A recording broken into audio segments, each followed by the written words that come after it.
닥터킴의 은밀한 궁금증 시즌2의 산부인과 전문의 김정연, 상담심리사 박지혜입니다. 어떤 사연이 들어왔는지 들어볼까요? 안녕하세요. 요즘 제 이상한 패티시 때문에 고민입니다. 어릴 때부터 누구에게 맞거나 묶이는 것을 즐겼던 것 같아요. 학교 다닐 때도 술래잡기 같은 걸 하면 항상 제가 술래가 되는 상황에서 이상한 흥분을 느껴왔어요. 성인이 된 후로 이게 제 성적 패티시라는 걸 깨달았는데 자괴감이 들어요. 연애하면서 남자친구와 관계를 가질 때도 이런 상황을 설정하고 섹스를 즐겨왔어요. 수갑에 묶이고 남자친구한테 맞아가면서 말이죠. 이런 제 취향 때문에 헤어진 남자친구도 있었을 정도로 제 패티시가 너무 이상한 것 같아요. 그렇다고 제가 가지고 싶어서 가지게 된 취향도 아닌데 한편으론 억울하기도 하고 제 스스로가 너무 변태 같아서 저 자신이 혐오스럽기도 합니다. 제 성적 취향을 바꿀 수도 있을까요? 성적 취향 때문에 좀 고민이 있으신 분 같은데요.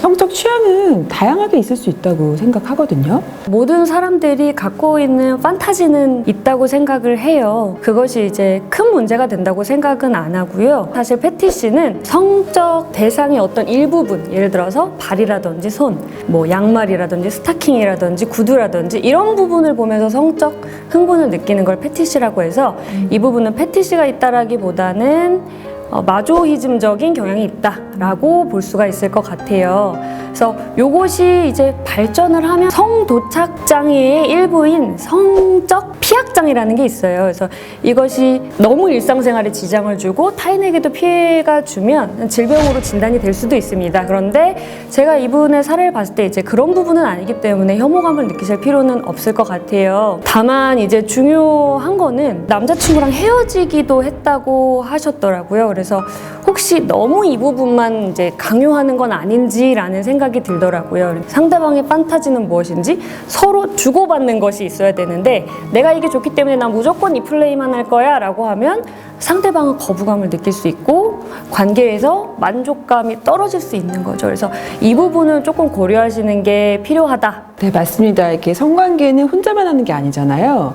상호 간의 교류에 의한 게 아주 중요하기 때문에 좀 허심탄회하게 서로 이런 뭐 성적인 대화를 나눠보시는 게 되게 중요한 것 같아요. 성 토크를 통해서 파트너와 나와 동의가 되느냐, 서로 성적 취향에 대해서 이야기를 나눠보는 거죠. 그리고 이제 안전인 것 같아요. 여러 가지 성적인 역할극을 할 수 있는데 그럴 때 둘만의 사인을 꼭 정해야 하는 거죠. 그러니까 스탑 사인, 뭐 예를 들어 손을 든다든지 이럴 때는 분명히 멈춰야 한다 이런 사인을 정해서 그거를 지키는 게 서로의 안전을 잘 지키는 거, 이게 좀 중요하지 않을까? 이렇게 생각하거든요.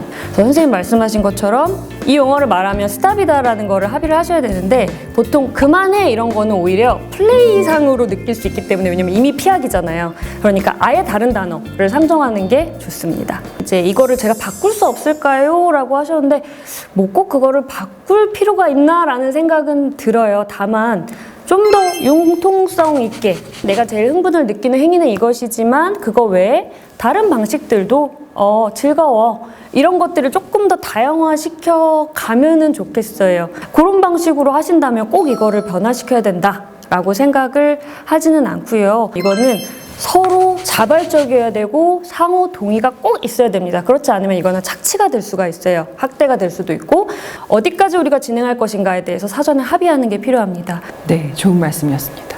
이 성적 패티시 때문에 고민이신 분에 대한 성상담을 해드렸는데요. 또 다른 성에 대한 고민이 있으신 분이 계시다면 메일로 보내주시면 저희가 함께 고민해 보도록 하겠습니다. 익명으로 진행되기 때문에 걱정하지 마시고 안심하시고 마구마구 사연 보내주세요. 닥터킴의 은밀한 궁금증은 계속됩니다.